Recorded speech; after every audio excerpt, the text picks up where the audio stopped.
brake pedal again. Okay, understood, Max. So we think that's related to the curbs at turn 9-10. Like, we never take any curb, man. What the f is that? Let's just not take any undue risk here, Max. I'll try to take care there, but it's really random what happens. Yep, understood.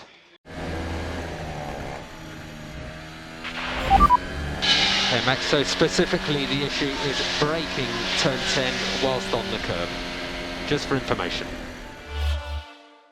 So, as you see, Max had some brake issues during the Styrian Grand Prix. Quite alarming for us fans, probably quite alarming for him going to turn 1 as well. So, what exactly was going on with the brakes during the Grand Prix that led to Max having the long brake pedal that he was reporting on the radio?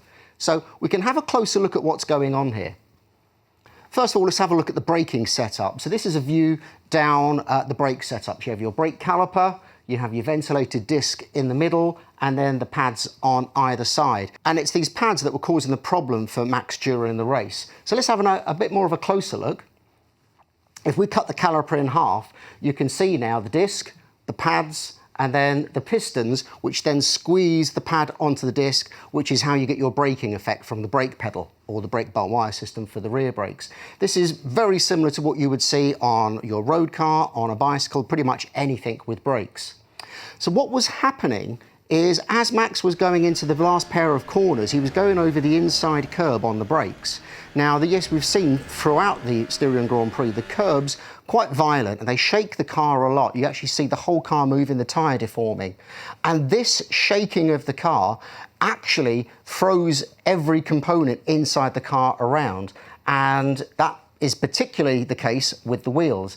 And what was happening, if there's any flexibility in the brake mounting, in the hub, or just the G-force being thrown around, what happens is the pads can get moved away from the disc, compressing the pistons back, pushing the fluid back up the brake lines to the master cylinders. And what that then means is, if we see here, I'll give you an example, there's actually a bit of airspace between the pads and the disc. So the next time the driver goes to brake, they don't just have the pad pushing immediately on the disc, they've got to move the pad through that empty space. And for the driver, what that feels like is that you're pushing the brake pedal and you're getting no braking effect, which is obviously very alarming. And I think Max's radio really confirmed, that he's quite worried about this. This is really common in most forms of motorsport, and there's various ways that you can overcome this. First of all, you can actually have springs behind the pistons, inside the caliper, and these just put a very light load on the pad and just keep it in permanent contact with the disc. So that's great. It means that you don't get this knockoff effect, but it does mean that you've constantly got a very light braking effect, and this adds up, particularly at a high-speed circuit like Austria. We have two very long straights. A similar solution is the seals that keep the brake fluid in the piston and away from the brakes. Is you can have a kind of a one-way seal, so it kind of almost like one of those toothpaste squeezy tubes. It just makes sure that the pad never gets moved back into the piston. That again is something that would create some drag. During a race, if you're having this issue and you've got no means to prevent this knockoff happening, all you need to do is just put a little bit of brake pressure, not enough to really slow the car, but just to close that gap up before you put the main braking force into your next big braking event. So probably for this weekend in Styria, I wouldn't be surprised if Red Bull have thought about adding different springs or seals, or potentially playing around with a brake-by-wire system, because Max also had a brake-by-wire error.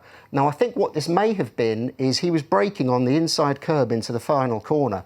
Now, the rear brakes at this stage won't actually be working. All of the braking effect would come from the hybrid, which meant that there was no pressure on the pistons and allowed the pads to knock back. So maybe they're just going to run with a little bit of residual pressure in the brake-by-wire circuit on the rear brakes for the Styrian Grand Prix to prevent this happening, or Max can stay off the curbs, which I think is probably the least likely option.